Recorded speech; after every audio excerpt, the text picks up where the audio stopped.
सन 2001 में परवेज मुशर्रफ का ख्याल था कि इंडिया और पाकिस्तान के दरमियान सर्द महरी के ताल्लुकात को दोबारा बहाल करने के लिए एक नया बाब शुरू करने की जरूरत है। एटमी हथियारों से लैस दोनों हरीफ कश्मीर पर 2 जंगें और एक तनाज़े में आमने सामने आ चुके थे। दोनों पड़ोसियों के दरमियान कश्मीर को तकसीम करने वाली सरहद के साथ अमन नागुज़ीर हो चुका था। इसके बावजूद मुशर्रफ के लिए मुनासिब वक्त नहीं था कि वह अपने पड़ोसी मुल्क के साथ अमन की ख्वाहिश करें। इंडिया ने मुशर्रफ को सन 1999 में कारगिल के तनाज़े का मेहमान समझा और शुबा जाहिर किया कि इसी साल इंडियन एयरलाइंस के तैयारे के अगवा में जनरल मुशर्रफ और उनकी फौज का हाथ था। बीबीसी की एक रिपोर्ट के मुताबिक अक्टूबर 1999 की बगावत, जिसमें मुशर्रफ ने उस वक्त के वजीर आज़म नवाज शरीफ को हटा दिया था, ने इंडिया को भी चौकन्ना कर दिया था।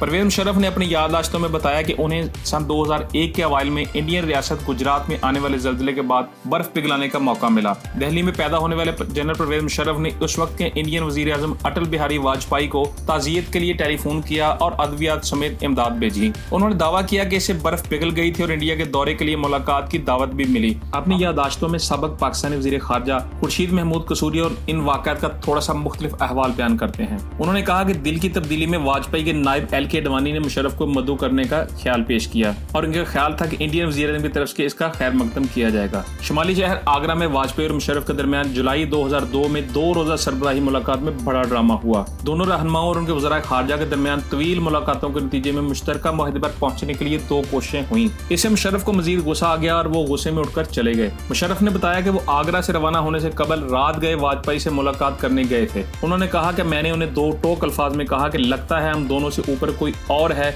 जो हम पर गालिब आने की ताकत रखता है। मैंने ये भी कहा कि हम दोनों की तजलील हुई। मुशर्रफ की याददाश्त के मुताबिक वो वाजपेयी बेसाख्ता वहीं बैठे रहे। मैं उनको शुक्रिया अदा करके वहां से चला गया। परवेज मुशर्रफ का ख्याल था कि वाजपेयी इस लम्हे को समझने में नाकाम रहे और तारीखी मौका जाया कर बैठे। इंडिया ने इस कॉन्फ्रेंस की नाकामी का जिम्मेदार मुशर्रफ को करार दिया। वाजपेयी के वजीर खारजा जसवंत सिंह ने इस वक्त को याद करते हुए कहा कि मुशर्रफ ने वाजपेयी के साथ अपनी अहम मुलाकात के सुबह इंडियन सहाफियों के साथ गैर रस्मी नाश्ते की मीटिंग करके माहौल साजगार नहीं रहने दिया था। कुछ शुरका ने ऑफ द रिकॉर्ड की जाने वाली इस गुफ्तगू को रिकॉर्ड किया था और यूं ये वीडियोस इंडियन मीडिया तक पहुंच गईं। इस मुलाकात में शरीक एक एडिटर ने कहा कि एक निजी मीटिंग को अवामी तमाशे में तब्दील कर दिया गया था। जसवंत सिंह ने अपनी याददाश्तों में लिखा कि मुशर्रफ ने बहुत खुलकर बात कर दी थी। उन्होंने कहा कि मुशर्रफ कारगिल के माहौल पर पड़ने वाले मनफी असरात को समझने से आरी थे, जबकि इस तरह के माहौल में वाजपेयी एक नई शुरुआत की पेशकश कर रहे थे।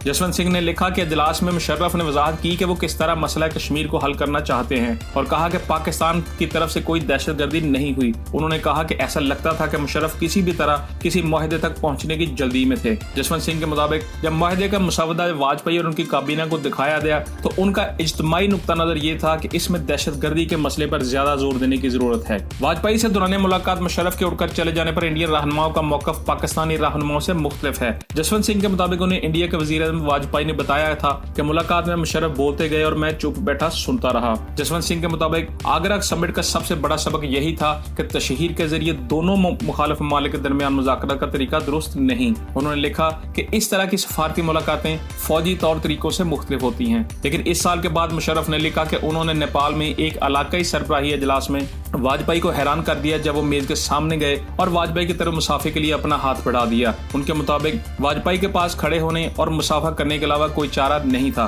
उनका ख्याल था कि मुसाफा का मतलूबा असर हुआ है। वाजपेयी ने जनवरी 2004 में एक सरबराही इजलास में शिरकत के लिए पाकिस्तान का दौरा किया और फरीकैन ने अमन अमल को आगे बढ़ाने का फैसला किया। ताहम वाजपेयी की पार्टी इस साल होने वाले इंतखाबात में शिकस्त खा गई। सितंबर में मुशर्रफ ने क़वाम मुत्तहिदा के सरबराही इजलास के मौके पर न्यूयॉर्क में नए वजीर आज़म मनमोहन सिंह से मुलाकात की। सन 2005 में वो दोनों ममालिक के दरमियान क्रिकेट मैच देखने के लिए इंडिया आए थे और दोनों रहनुमाओं ने अमन अमल को आगे बढ़ाने और मसाइल को आउट ऑफ द बॉक्स हल तलाश करने पर इत्तेफाक किया था। मुतअद्दिद माहिरीन ने इंडिया के साथ डेडलॉक खत्म करने के लिए मुशर्रफ के सन 2006 के कश्मीर पर 4 निकाती मंसूबे को काबिल अमल करार दिया। इस मुस्तकबिल के मंसूबे में पाकिस्तान को इंडिया के ज़ेर इंतजाम कश्मीर पर अपने दावे से पीछे हटना शामिल था। इसमें शर्त ये थी कि ये ऐसी सूरत में होगा जब दोनों खितों यानी पाकिस्तान और इंडिया के ज़ेर इंतजाम कश्मीर के लोगों को नकलो हरकत की आज़ादी होगी।